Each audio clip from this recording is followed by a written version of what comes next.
Hello, and welcome back to Foos Entertainment for my next review.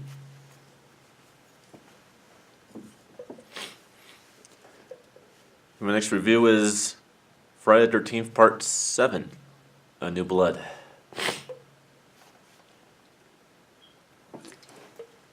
Let's run out this box set right here. This is where it's going to go in. I looked it up. The first in 1988 cycle of franchises that we are reviewing this month. May 1988 is when Friday the 13th Part 7 came out on the big screen. It was August 1988 when A Nightmare on Elm Street Part 4, The Dream Master, came on the big screen. And obviously October 1988 when Halloween 4, The Return of Michael Myers, came out.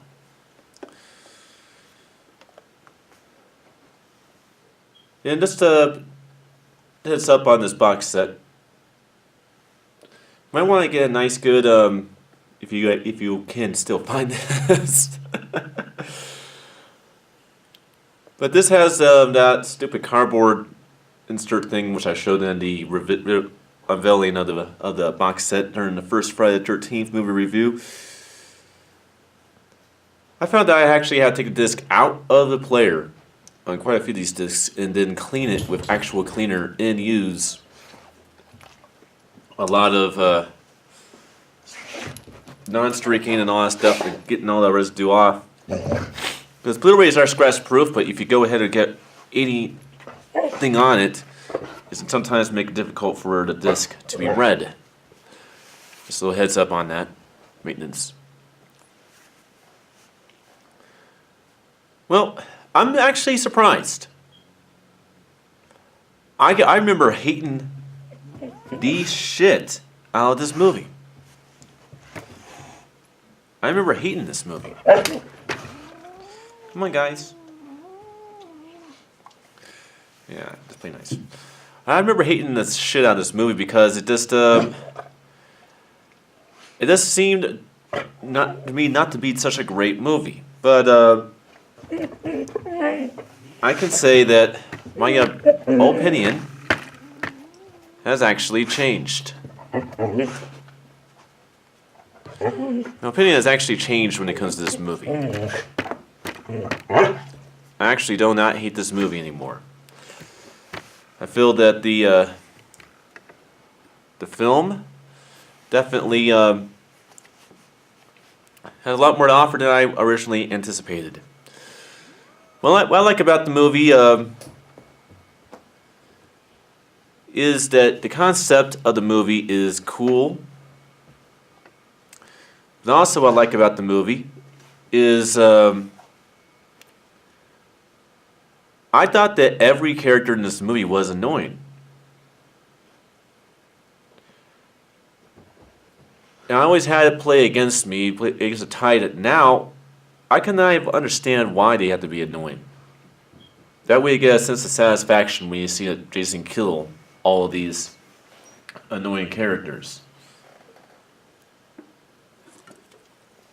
Certainly the case I get with this. Our main character, known as Tina, I really love how the character is in a movie. It just really feels like a push for his money on Jason's end, of being a opponent Jason has to defeat. I thought it was just wonderful how they did that.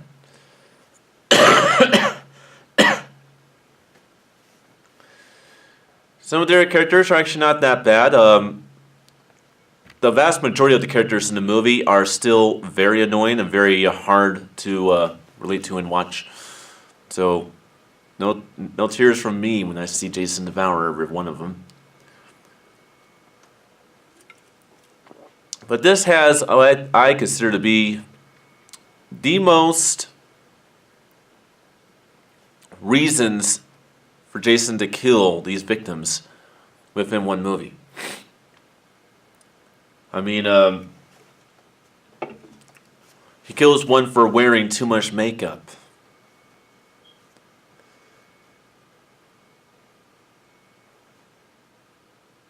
He kills one for being immoral. He kills one for smoking marijuana. He kills one for being a, yeah, you're gonna love this one, for being a nerd. And then, of course, the best one for the end.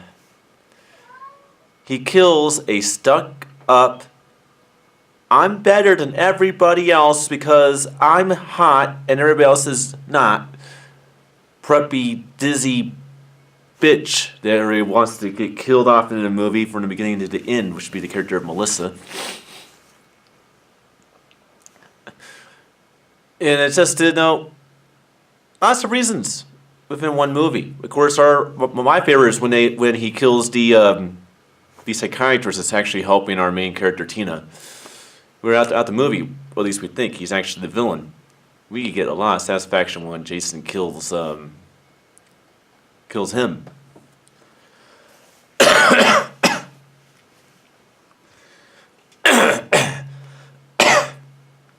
Forgive me, people, on that. Voice has finally come back to the way it normally is, but I have to clear it out every now and then.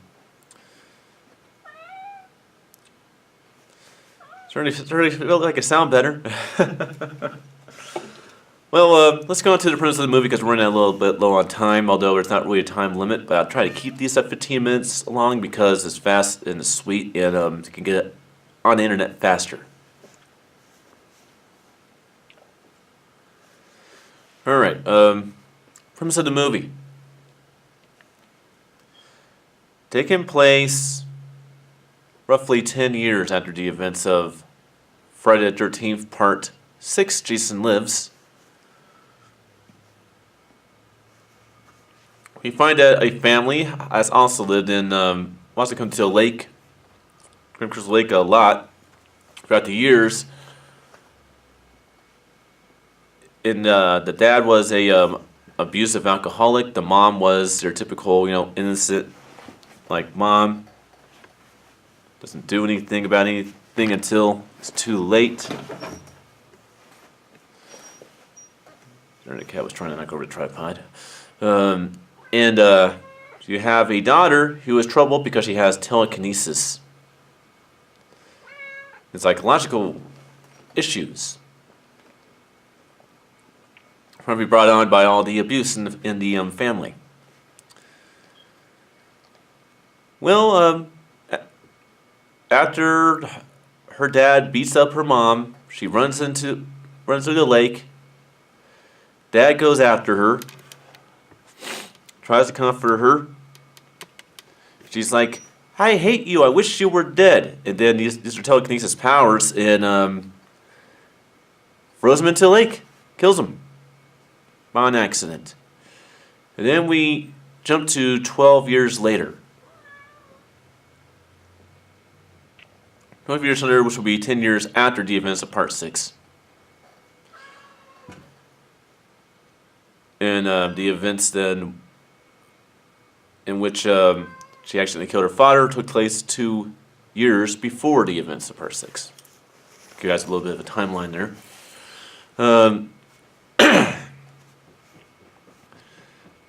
She's going back to the home, to the summer camp home in order to try to get over her psychological trauma and try to find a way to make herself better so it doesn't have to keep going back to the psychiatric hospital. Accompanying her and her mom is a child psychiatrist by the name of Dr. Cruz.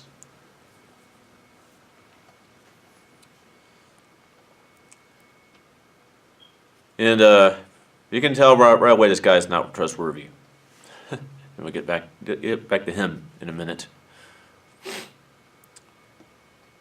As they're pulling in, they discover that a bunch of teenagers have come to give her friend a surprise birthday party. And of course, one of the teenagers comes up and tries to help Tina with her clothes. And there's some sexual comedy there. You can't touch the clothes without getting a little, yeah. I mean, that character is actually the nephew. Sorry, direct, not nephew, cousin. The cousin of her birthday character. And there's experiments being ran with Tina doing telekinesis from Dr. Cruz. Meanwhile, as we go into the night, birthday boy, his name is Michael, I believe, and his girlfriend gets stalled out in the car. His girlfriend tells him about the birthday party. It's supposed to be a surprise, and well, as they're trying to hike their way over, Jason devours and kills both of them. All the friends and family are, or say Nick, his cousin, are all wondering what's taking him so long and stuff like that. In typical Friday the 13th fashion, each one of the teenagers gets killed off. One by one. Meanwhile, while this is happening, Tina is seeing visions. Seeing visions of the future. Of her mom being killed, seeing visions of Michael's corpse and how Jason killed him, stuff like that. Of course, there's also a love triangle going on with Melissa, who thinks that she can seduce our main character of Nick, or to say a second main character. And then, of course, trying to humiliate Tina by picking on the fact that she's mentally ill. Like I said, we can't wait for Jason to kill this bitch, Melissa. She's really a problem. We do not like her. Meanwhile, while this is happening, Tina's mom finds out that Dr. Cruz is not trying to help Tina at all. Dr. Cruz is trying to exploit Tina's telekinesis ability for his own unofficial research. And has no intention of helping her at all. So he's pretty much the villain of the movie. When Tina finds out that Dr. Cruz wants to commit her back to the hospital, Tina goes on a run with the car. That's where she sees another vision of her mom getting killed by Jason. And, oh yeah, before I forget, Jason comes back in this movie because Tina wants to bring her dad back to life, and she says, "I wish I could bring it back." Which doesn't do that. What she does is unlocks the chain that was keeping Jason at bay, and he had captation on the bottom of the Crystal Lake. Sorry, I forgot about that. By the end, Tina's mom and Dr. Cruz go after her, and Tina's mom gets killed just like Tina envisioned. She meets up with Dr. Cruz trying to find her mom after meeting up with Nick and trying to get everybody together and get them safe. And Dr. Cruz has blood over him, and it's like she's gone. And then Jason kills Dr. Cruz, and we get a lot of satisfaction out of Jason killing that guy. And he actually guts his stomach groin area. Actually, not groin area. It's just stomach area, intestine area with a weed whacker. So we have a lot of satisfaction out of it. I guess we'll be going over 15 minutes in this video. That's okay. But definitely got a lot of satisfaction out of his stuff. Goes back to the house. Teams back up with Nick. Well, Alyssa doesn't believe him. Melissa gets killed by Jason, and we get another satisfactory death, in which Jason throws an axe right into her head. Love that. Then the big showdown happens between Tina and Jason. Jason gets put through hell in this movie. Electrified.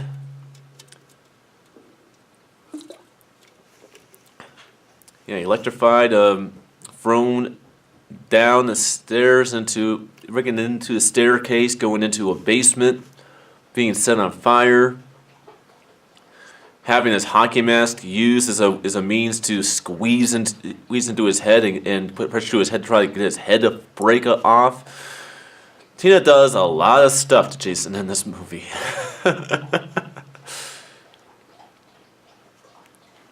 Remarkably, in the end, when Jason's about to kill Tina after knocking out Nick, he shoots him with a .45. It doesn't work. Tina's dad comes out of the lake and pulls Jason under and puts him back into captivity. And that's how the movie ends. Let's talk about audio and video quality. Well, the video of this one is remarkably different from the previous film. The previous film was like completely dark. This one, believe it or not, is still very warm, very dark, but there are points in time to where the film does have a little bit of a brighter atmosphere. It's not overly bright. It's kind of like a neutral. It's like a neutral brightness about the movie. So this has that type of look to it. It's very, very cool and crafted that way.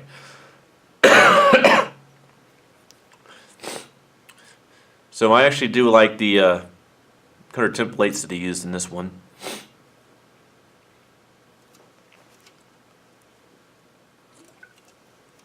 Definitely a good one, video-wise. Audio-wise.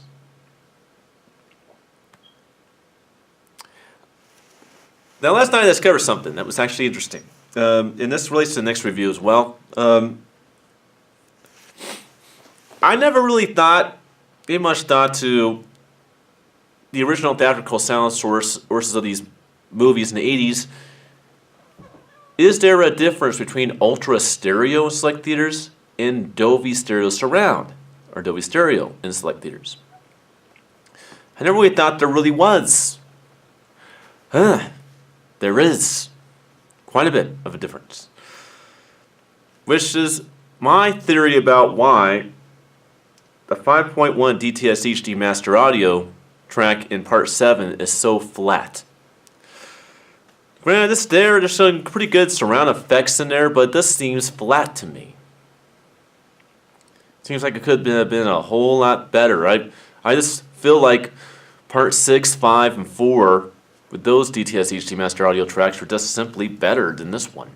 Now, I don't know, this one has a lot more effects around the speakers, but the intensity levels are just a little bit lower than what I had experienced with the previous 3 films before it.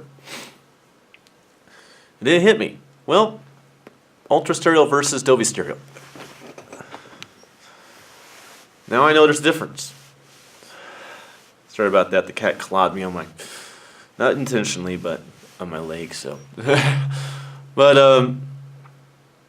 that's probably why this video is so long, because the damn cat keeps bugging me. That's all right. I love you, Sherlock, but you are bugging me.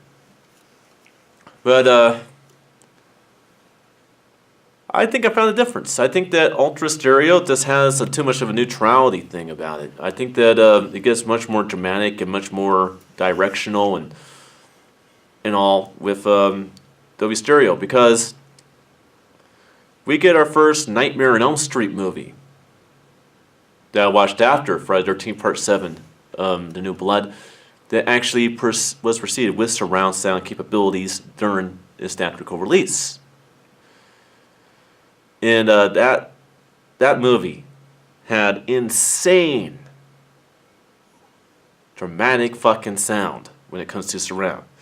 Much more than this. And much more than the previous two Friday the 13th films. So, I would say that's probably the reason right there. But overall, it's not a bad 5.1 DTS HD Master I/O track. It just feels flat. I think another reason for it is because this was the only Friday the 13th film that had 5.1 surround sound capabilities during this original DVD release in the From Camp Crystal Lake to Manhattan box set. So this one's always kind of been in 5.1 surround sound since this is first trial on DVD. And I just think that it just has its issues because of that. While 4, 5, and 6 were never really in 5.1 until the Blu-ray box set, which I have now. So that's how that is. Although technically the second run on DVD they all got 5.1, but it really did shine a little bit more on this box set. Well, that's pretty much all what there is to say about Friday the 13th Part 7, The New Blood. Did you like the movie? Did you not like the movie? Like this video? Not like this video? Now, this one's a little bit long because my little I need your attention, I need food because I just can't stand it cat, although I feed this cat a lot. This keeps bugging me, but you know, I think it was a pretty good, decent video. Don't mind doing long videos. It gives me a little idea what to expect for the really good ones, which are going to come up later, probably this week. As always, subscribe, check back to me on time to time, share this video with friends, whatever you want. And I'll see you guys next time for my review on A Nightmare on Elm Street Part 4, The Dream Master.